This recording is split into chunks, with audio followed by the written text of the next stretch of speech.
Katong nahitabo kanina na ay nag-report din mga around 12:30 February 22, 2025. Na usa ka concerned citizen nag-inform nga naa daw alleged nga nag-suicide nga nahitabo dito sa Purok 4 Kasinglot, Taguluan, Misamis Oriental. Og amo ada yung duty investigator nga si Police Staff Sergeant Lagoy iyang gi-verify dadto sa kining area kung unsa katinuod ang kining gi-report. So pag abot niya didto, so naa gyud di ay nga alleged nga nag-suicide. And then gi-reveal din nga usa ka minor de edad 14 anyos nagpuyo sa Purok 4 Kasinglot, Taguluan, Misamis Oriental nga nag-commit og suicide.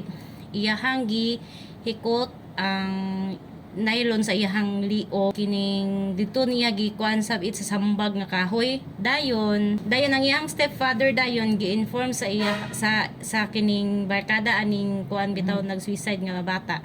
Gi-inform nga ang iyang stepson is nagbitay na dito sa kahoy, sa sambag nga kahoy. So gikan sa ilahang balay 300 meters ang kalayoon sa katong kahuya. Dayon ang kato dayong iyang stepfather nagdali-dali og adto dito sa kining sambag nga kahoy. Og nakita dito sa iyahang father nga ang iyahang stepson is nagbitay na sa punuan sa sambag. Dahil dali-dali din niya og kining kuha ang katong bata, iyahang kanang gi-remove ang nylon nga nakahikot sa iyahang liog. Kauban pod sa mga residente dadto gitabangan ang iyahang stepfather. Prior daw sa insidente nga nahitabo, ang iyaha na ang kuan daw ani is naglalis daw sila. Naglalis sila tungod lang sa sinina. So naglalis daw sila sa iyang igsuon. Na about lang sa sinina nga gilabhan daw. Then after daw adto is ning hawa ning kining bata nga naghikog dito sa ilahang balay. Dayon naa siya iyahang friend nga minor de edad gihapon nagpuyo sa Zone 4 Kasinglot, Taguluan, Misamis Oriental. Nakigstorya siya dito sa iyahang friend nga while naglingkod-lingkod sila, nakigstorya siya sa iyahang friend ug naghilaka siya. Dayon naa siya dala nga t-shirt, then niingon din siya sa iyahang friend na kapoy nako, sige lang ko daog-daogon. Mo na giingon dito sa iyahang barkada. And then pag umanda kuno sa ilahang pag-inistoryahan ay more or less half hour gikan sa pag-istorya nila na diskubrihan dayon sa iyahang friend nga naghikog na dayon tong katong minor. Dayon mo din to nga ni dali din adto iyahang barkada sa balay sa naghikog nga bata og gi-report niya dito sa iyang stepfather nga iyang stepson nagbitay na dito sa kahoy sambag. And then ang katong nagikog nga bata gidala diretso sa MDRRMO rescue team sa kining St. Paul Hospital. And then pag-abot dito sa St. Paul Hospital, pronounced by Dr. Daniel Nero Casinio nga dead on arrival na ang maong bata. Mga around 12:44 PM of same date without any traces of foul play. So purely nga suicide incident yun ang nahitabo. Ang kuan ani niya is family problem, depressed siguro ning bata mo nang naghikog na gid siya. Mama, ako nagklaro, mama. Ang katong nylon, isik siya nga nylon. O nga gikuan sa iyang liog, and then naambod siya katong gikuan dimension din ni nga piece of cloth nga gidala-dala pod sa bata. Oo. Nadurog sila dawat nga impormasyon nga ang iyang stepfather gibunog po siya igsuon. Kung saan po na ilahang settlement about ana ma'am?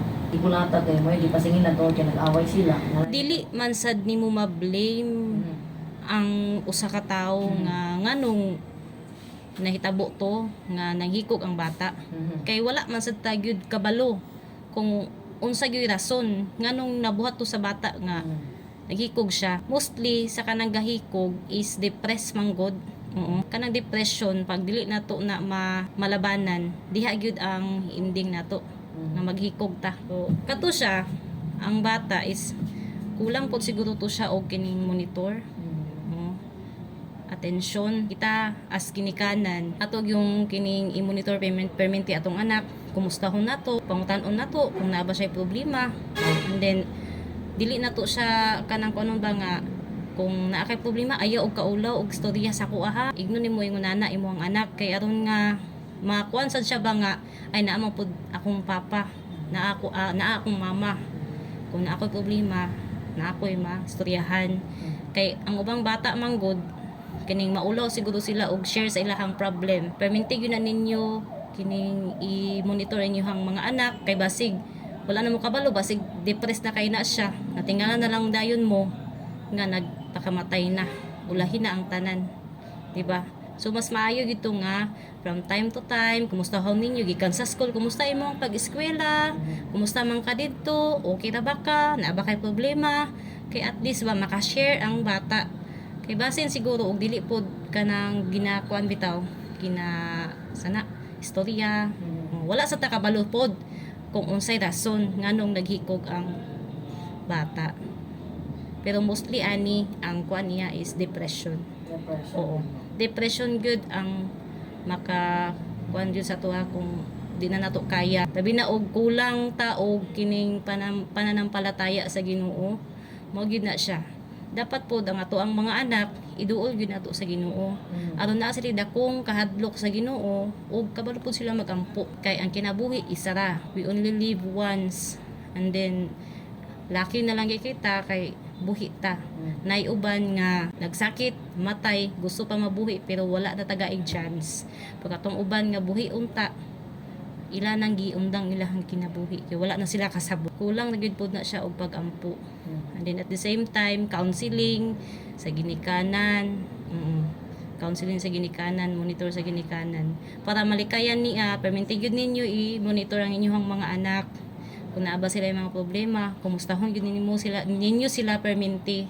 Kay aron nga, monitor lang ninyo yung mga anak. Ayun, ma'am, panawagan po nimo ma'am sa mga niagig depression tungod sa bullying. Panawagan lang nako sa tanang mga kabatan-unan karon, especially katong mga estudyante, bisag dili estudyante.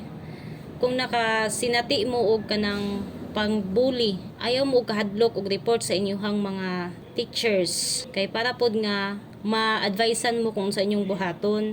And then ayaw ninyo ilom-ilom inyong problema. Dapat mag-share gud mo sa inyong ginikanan. Ayaw mo og share sa inyong mga barkada. Kay kana dili na sila makatabang sa inyo ha. Walay laing makatabang sa inyo kung di inyo harang parents. Pag kuan jud mo kay basing og kanang ginabuli na mo diha, nya di mo gatug-an sa kung unsay nahitabo sa inyo ha. Diba? Og mga ginikanan kining tahimangno lang pod nga i-monitor gyud ninyo yung mga anak kay para nga makuha ninyo kung basi inyong anak gibuli na dai didto. Wala lang sila gastorya sa inyo ha kay mahadlok sila. Or basing di sad sila gusto nga mo tug-an sa inyo ha tungod kay dili sad sila gusto nga madamay mo. Oh, i-monitor gyud na inyong mga bata kay basing gibuli na didto and then nagtingala na lang ka ngano naghikog. Dai kadto nakasinati daytong bataa nga gibuli siya. Kay kanang bully makakos maguna siya og depression, makapaubo sa self-confidence ba. Self-confidence na di nakaganahan nga kining mo eskwela, di nakaganahan nga kining ay magsige na kag absent, nya di nakaganahan nga mo bakod, sige na kag tulog. Di kaganahan nga nay mga tao sa imong palibot tungod kay depressed na day ka. Di kaganahan nay kastorya, kay feeling nimo kining gaawayon ra ka, gabulihon ra ka. So perminti jud na siya ikuan ninyong mga anak kay para dili maulahi ang og i-report po dinyo sa inyong mga teacher sa kung dili makaya sa police station mo adto sa duol mo sa WCPD. Mura to dagang salamat og maayong hapon sa tanan. Salamat pud kayo sa mga viewers and listeners dinhi sa Miss O Radio.